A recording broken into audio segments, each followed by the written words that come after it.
I've decided not to proceed with the food business, and I'm pretty sure all of us, when they think about business, they think about food because everyone has to eat. Everyone's hungry, right? There you go. Here you go. I gotta hear the list. This is from the council from Mary Beck.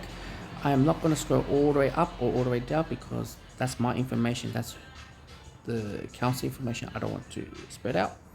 This is what it costs for annually, and this is what it would be cost if you're gonna renew every year. Takes 2 3 weeks. We found a shared kitchen, and we are classified two.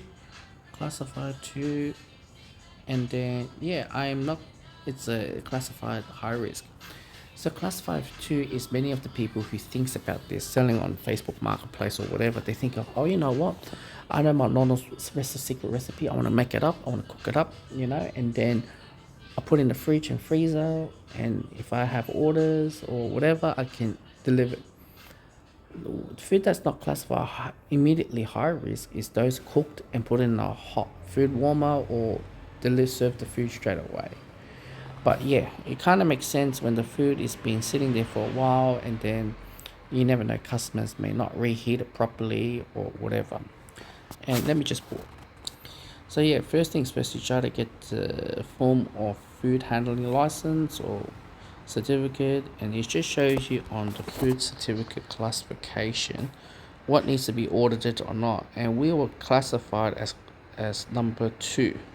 Number two does really need audited, but if you think carefully, it really does if there's certain non-standard food safety program is in use. There's another area that really strike me is the fact that if you register the business, let's just say you register the business, whatever this council region, and you have a food delivery order to a different council region, you need to have a form of like independence assessment, so more assessments to go through, so pay more. But this is where it becomes a loophole for a lot of restaurants. They use food delivery apps, services, so they can deliver. So that's a fun fact. So here you go. Here's the food requirement. If you're gonna establish a new restaurant or facility, I'm not gonna show you guys the full detail. You guys can pause the screen and go through. Everything is being measured and thoroughly, and of course, adding a new wall or a new room, it has to have a building permit. So any of those restaurants, you have to go through permits. So for example, let's just say from a new building, new place that you're gonna build your restaurant. First things first, you go through the commercial estate, you find a location, you communicate with them first. Let's just say food. I'm not going to talk about any other industry because I've done my ex partner's nail salon.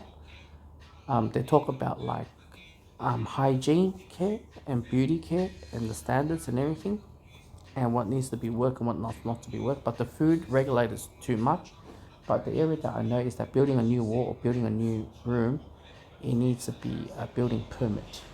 And to do that, you have to go through with like engineer, surveyor, and the council involvement.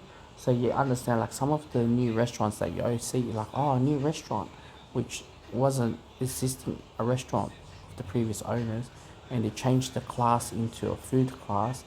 Then they have to go through all that process. And not only just that, when you go through the real estate, you gotta find out is that a 3 point phase gas or electricity, depending on what you need on the cookware.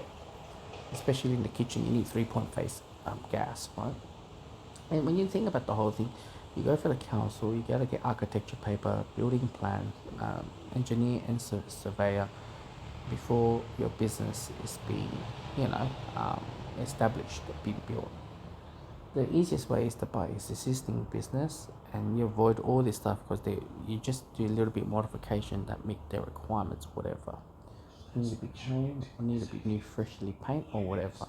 And when you have like that, all right, it's just so much hurdles to go through because we don't think about it when you think of opening a food business. You just want to cook your nonna's cooking, right?